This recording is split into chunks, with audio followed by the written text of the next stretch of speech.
There's this weird narrative about wealth and making money, spiritualism, and can I be wealthy and still have a spiritual practice? The funny thing about attachment is you are attached to not being attached. You're attached to not making money. It's a paradox.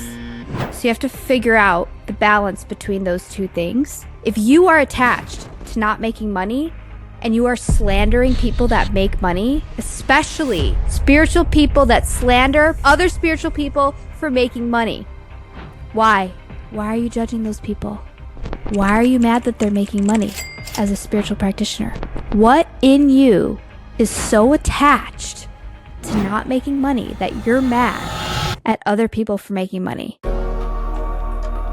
Welcome back to Conscious Success, the podcast where we teach you how to master your mind, expand your wealth, and enhance your health.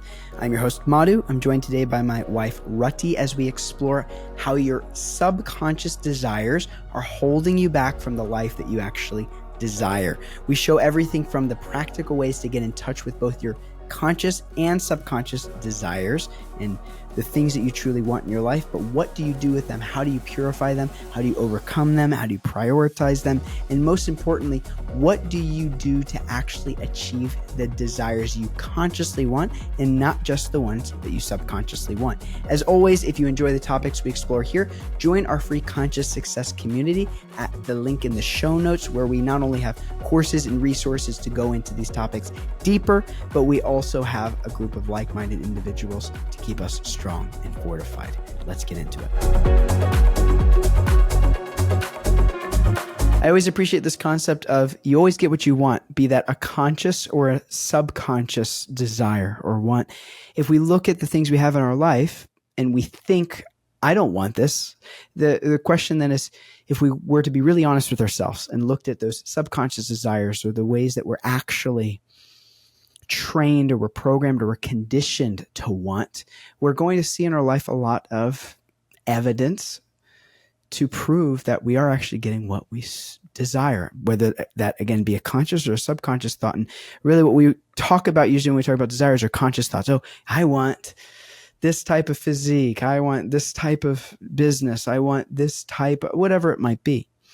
But if we're not getting those results from those conscious desires, we always look to the subconscious desires. And, an example might be somebody who bashes somebody who's really healthy and say, oh, screw this person, they're super vain. And they wonder why they're in poor shape. Or they look at somebody who's wealthy and they say, oh, wealthy people are wrong, they're evil. And then they wonder why they make no money. And it's because we're never going to get what we despise or what we hate or what we don't like. We're only going to get what we like and what we want. And that's what actually shows up or manifests in our life. Yeah, that's a great point. And I think that a lot of underlying elements to hating the rich or wealthy, or, the eat the rich concept, or even the example that you gave of, somebody who's really healthy and into fitness and showing that they're into fitness, and then somebody who really abandons their health and is very clearly living an unhealthy lifestyle. What are the attachments there? What are they actually attached to that they're slandering this other person? So clearly they're attached to elements of their unhealthy lifestyle. So somebody that's unhealthy, maybe they're really attached to eating like shit. Maybe they just love they love getting McDonald's every day. And that's their meal prep. That's their thing. They love it. And you can't really eat McDonald's every day. I mean, maybe you can and look great. You'd have to really be working out and balancing that caloric balance, but you would still probably feel like shit because McDonald's isn't real food. But anyways, going tangential. And then on the other side with, people hating the wealthy is the attachment to struggle.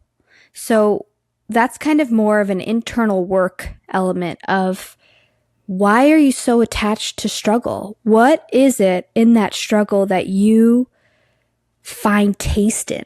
Why are you so attached? And I think that this is really important to just me hitting my mic again for the millionth time because we just started this podcast and we're getting new with it. And I don't know how to work all these things and I'm going to hit my mic sometimes. So my apologies for that. Getting back on point is...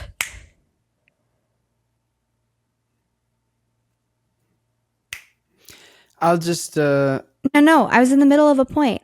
You were saying, and it's important that... Oh my God. Talking into this, it's like, because we're talking to each other. It's like, we know these things. It's so hard to talk to you about things that we already know. It's like if somebody else was here. Yeah, it's just hard. Oh, I mean, so it's important to recognize what is that internal work that you need to reflect on that makes you so addicted to struggle. And it's important. That's what I was going to say. Wait. Okay. Before you snap back in, just watch every time you go like this, you talk, you see how it affects the mic volume. Just gotcha. Do your best to speak right back into. Okay. So now we're going to clip from where it was important. And now we're going to start right back up into important. Go. This is really important in the spiritual community because there's this weird narrative about wealth and making money and spiritualism and can I be wealthy and still have a spiritual practice. And the funny thing about attachment is if you are attached to not being attached, if you don't want to make money, you're attached to not making money. It's a paradox. So you have to figure out the balance between those two things. And if you are attached to not making money and you are slandering people that make money, especially, I see this a lot in spiritual communities, spiritual people that slander other spiritual people for making money. Why? Why are you judging those people? Why are you mad that they're making money as a spiritual practitioner? What in you is so attached to not making money that you're mad at other people for making money? It's a self-reflection tool for you, all you advanced yogis that don't make a lot of money with your job and everything's just a service. Why are you so mad? Why are you so mad about this?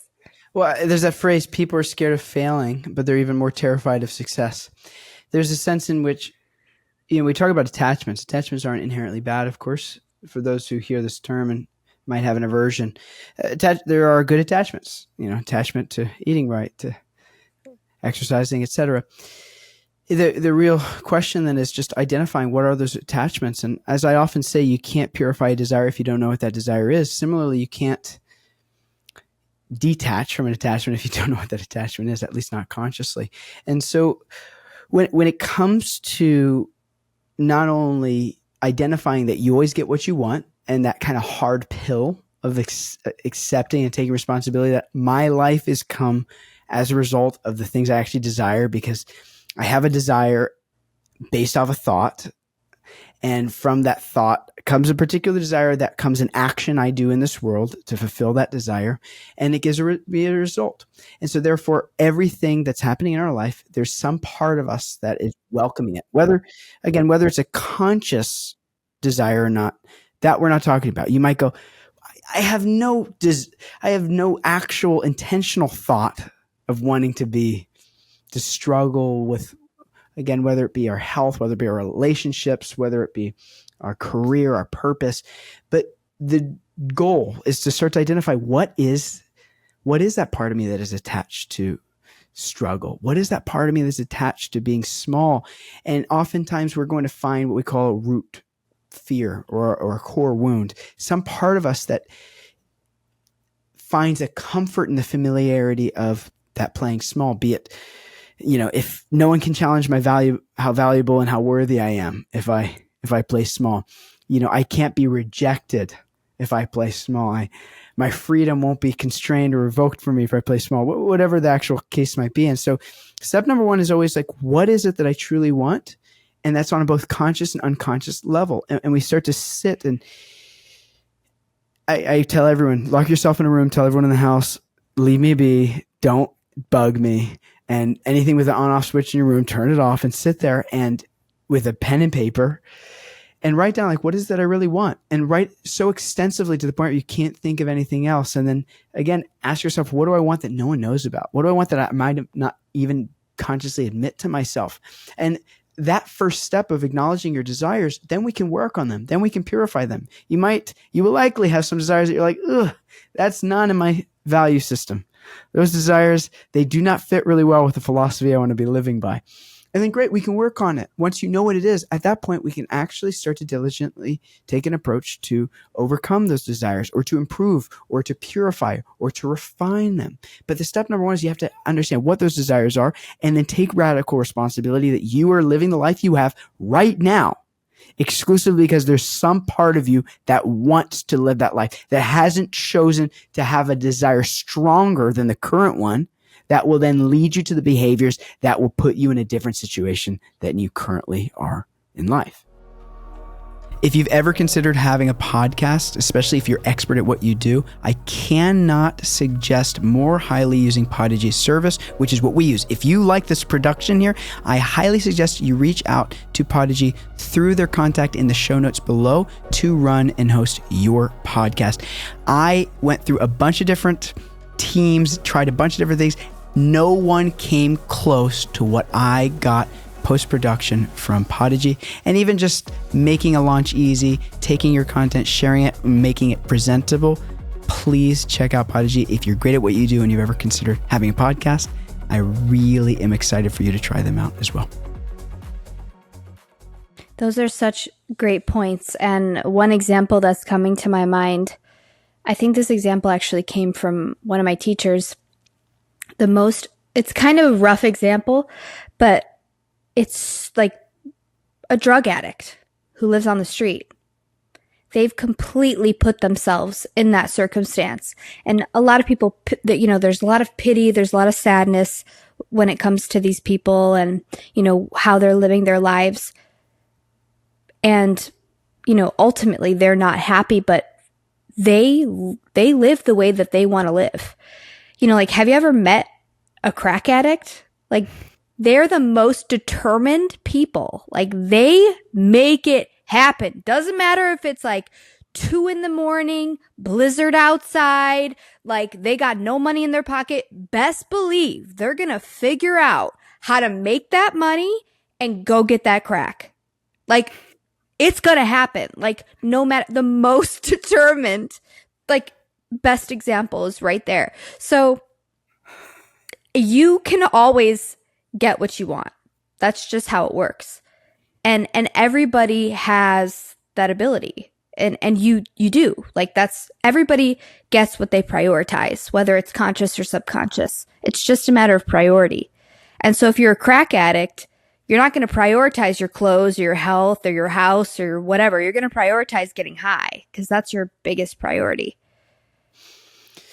Yeah, there's a way in which identifying what your value is. Sometimes people say, I really value this though. I don't know why I don't have X, Y, or Z because I really value it. And then my response is always, show me your calendar, what you spent your last week or month doing. Let me look at what your calendar book entails and what your meetings are and what you spent your time doing. And let me look at your bank account. Let me see what you're spending your money on, because there's 3 ways in which that we can verifiably understand what's valuable to us. And that is through the way we spend our time, our money. And then I add a third, which is our attention, because we might be spending time physically in a place, but where is our attention at? We might physically be in a location, but our mind could be somewhere else. So the way in which we can understand what we actually value, what we actually desire, what we actually prioritize is look at how you're spending your time. And the cool thing is nowadays, at least I get an alert on my iPhone. It's you spent, what is it? It's your phone time is down this week, or your phone time is up by an hour this week, whatever it might be. It can track. And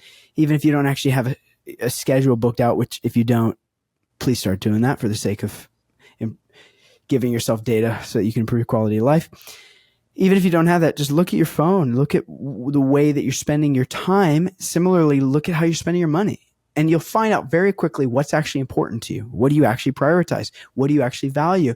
And then those wants that might be, again, more subconscious, more, you may be more unaware of, the ones that are potentially more uncomfortable to admit that you desire, will become more apparent, will become more clear. I mean, I know how uncomfortable it is being faced with the reality of the desires I have that I don't want to admit I have. And they came from looking at how I spend my money and my time and my attention.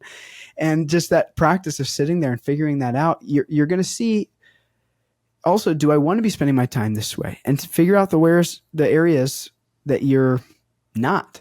And your job is to take a diligent approach to replace those behaviors with new behaviors. And again, people only don't get what they want because they either don't want it, they actually don't want it, or they don't want to do what it's going to take to get it. And examples, with the health they want, or the money they want, the relationships they want, which for those of you who haven't heard, we have 4 buckets we usually talk about. When we're talking about big areas of life, we have your health, which includes your physical, mental, and emotional. We have your career, or in Sanskrit we call dharma. It's like your purpose, the way in which you use your unique gifts to live within this world and take care of yourself. Then we have your relationships. That's everything from your upline and teachers and parents to your students and clients and to your friends and your partners. And then your spirit, we're really connecting with the nature of self, the real you driving around the body and the mind. These 4 buckets. And if we look at any of them and we ask, why don't I have the health I want? Why don't I have the money I want, or the lifestyle I want? Why don't I have the relationships I want, etc.? We either have to figure out, is it that I don't want it enough? Like, I actually prefer what I'm currently doing, even though it's more challenging, it's more familiar, which makes it more comfortable. Or is it that I don't want to do what it's going to take to achieve that I want? And it's usually going to be some combination of both. And so in this way, we can diligently approach our desires and say, okay, here's what I know I want. Here are the desires I don't want to have, but I do certainly have, and that we can start to work on. And then identify, is the result that I'm currently experiencing that coming from that I don't actually desire this thing I think I want because I'm shoulding on myself, I should want it, I should have it? Or is it that I don't want to do what it's going to take for me to actually receive that thing or experience that thing or get the thing I actually want and the thing I actually desire? Can you label those buckets more concisely and clearly for me, please? Health, relationships, career, and spirit. These are like the 4 categories that, in my opinion, anything substantial or important in our life will fall into some of those buckets. This is specific when it comes to the monk mindset. And if you haven't gone through that protocol that I share yet, everyone, please go to that episode, check it out, where I break everything down very clearly. In short, the idea is, when you look at these 4 areas of life, we want some type of balance. It doesn't mean every day indefinitely. There are going to be seasons where your career needs more attention, your relationships need more attention. So it's not like it has to be a perfect hour to hour balance, but these are areas that have to have some balance. And we'll see that when we feel unfulfilled in our life, if there isn't a balance of one of these, the first step is is bringing one down and bringing one up. An example might be, I spend all day working on my career and no time with my partner and my children, and I wonder why my kids don't know me and my spouse hates me, or whatever it might be. Or I spend all day doing my spiritual practices and neglecting my health, and I wonder why I don't feel like I'm advancing in my practice. If you don't feel good, you ain't going to think good. That's for sure.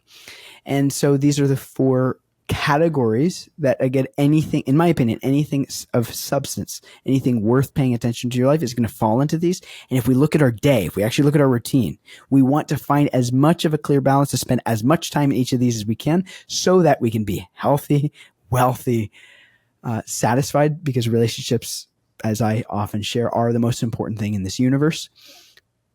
And if you don't believe me on that, then if somebody were to offer you $1 trillion and you get to live in a beautiful home where you want, but you can't see anyone for the rest of your life, no one's taking that choice. No sane person's taking that choice, because relationships are everything. And the same thing with spirit. It's like, If we're not spending time connecting with the real self, then we're going to be spending time connecting with the fake self, the temporary self, the body, which is just composed of elements, some skin, flesh, blood, mucus, bile, all the stuff that's, if you think about it, it's kind of like gross and kind of a relief that we're not the body. We just have a body. Same thing with the mind. Witness the mind. And the way that you work, the way that you actually build a life that you want is have some balance in these 4 areas. Yeah, and exploring how we can train the mind.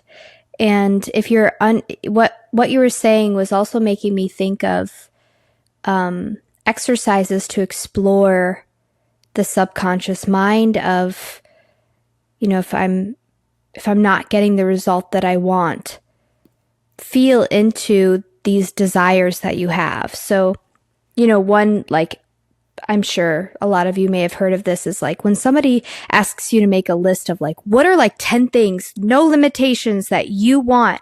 People really struggle with this exercise because they're like, I don't know, like, what do I want? And there's no limitations. And like, they get so caught up in their head. And another exercise I was really thinking about that I had seen recently somewhere on social media was to think about getting really wealthy, like naming that number of income and just sitting in it. Like, what would it feel like? Like, when you think about receiving that number, where do you feel it? What does it feel like? Where in your body? Like things like that. And are you feeling anxiety? Are you feeling excitement? I don't know why that bubble pops up. Are you feeling, what's coming up for you? And for me, a lot of the subconscious stuff, just to be transparent, when I think about, because I have a lot of like, childhood stuff and scarcity stuff that I've had to work around and still currently am working around. Sometimes I'm like, yeah, like I'm all for making money. Like anybody that knows me is like, whatever we can do to make a lot of money, let's do it. Biggest number on the table, let's do it. Even still, when I think about certain numbers and I sit in it, I get this full anxiety in my belly. And it's like, is that excitement? No, it's anxiety. Like, where is that anxiety coming from? What's causing that anxiety? Why would it make me nervous? Maybe it's like me hitting my mic again. Maybe it's me, like, what it's going to take for me to make that number. And that's what gives me anxiety. And so once you can feel into what's going on in your body, because that's the subconscious element of it. Those are the things that can be holding you back, is like the underlying cause that maybe you're not so tapped into yet. And feeling into it and then really breaking it down and reassessing like, what's going on here for me? And then you can start to tackle those things and get past them and move into them and actually get that number that you want. Or maybe you change the number. Maybe you're like, that one, that actually feels too scary for me right now. Maybe I want to change it to this number right now. Maybe that's like too far ahead. Like, I want to get there eventually, but maybe this feels good. Like, this number feels good to me. This number feels tangible to me. This number feels like I could do it. Like, it feels good. There's still a little scary. Like, there's still a little like noise that's going on in my head, but like, I know that I can do it. Yeah, I think the first step really is, as you mentioned, is just acknowledgement. It's write down. I mean, as you know, we suggest practically everyone to do this, especially people who start working with us, is write down 10 things you desire every day for at least a week. So that's at least 70 unique desires. And at that point, then we just start to get into some of the real desires. And, write down an extensive list and notice how uncomfortable, how difficult it feels, how all the negative emotions that come in with even just acknowledging them. We're not even committing to them, even though the only time we actually achieve things sustainably in our life is by committing to them, is not by flirting with the idea, not by thinking about the idea, not by teasing it, but really committing to it. Even without committing, just sit with it and be like, okay, how do I feel around these desires, and acknowledge them. And then from there we can prioritize. Okay, once you know what you want, then say, when I consider my value system, when I look at what's actually important to me, when I'm in my conscious mind, when I'm thinking correctly, then which of these desires do I want to keep? And then accordingly, we can start to then make a game plan. Really just means a set of behaviors that will eventually allow you to achieve that desire. But that first step is to do it there, and don't do it with any blame or judgment. Well, judgment's good. People always say, don't judge. It's like, no, judgment's fantastic. Judgment's part of discerning and a part of acting from your conscious mind. So you can judge, but not in a way where you're blaming, justifying, or complaining. Like, oh, I would want this, but my parents, but the government, but where we're off putting the blame. You're never going to get what you want if you blame. That's just the reality of it, whether we accept it or not. If you're blaming someone else for your situation, you lost. You have no more control of the situation. You can't do anything about it. So when you notice these desires that you have, don't blame anyone else for them. Oh, I only want this because, no, it's like, just accept it. Don't justify it. Well, I want this, but let me explain. It's like, no, just want it. And, don't complain about having, why do I have this desire? No, those three things, which are oftentimes the crux of dissatisfaction, the crux of the opposite of success or failure. And when I say failure, I mean the sense of feeling like a failure, because I don't actually believe that.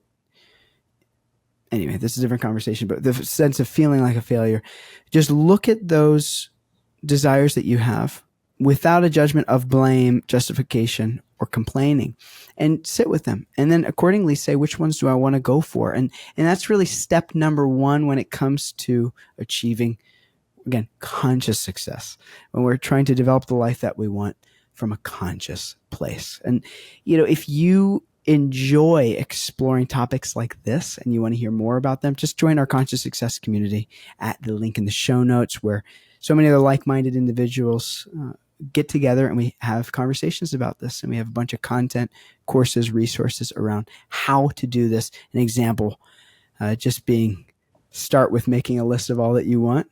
And then what do you do from there? We've got a bunch of resources with how to actually start working from,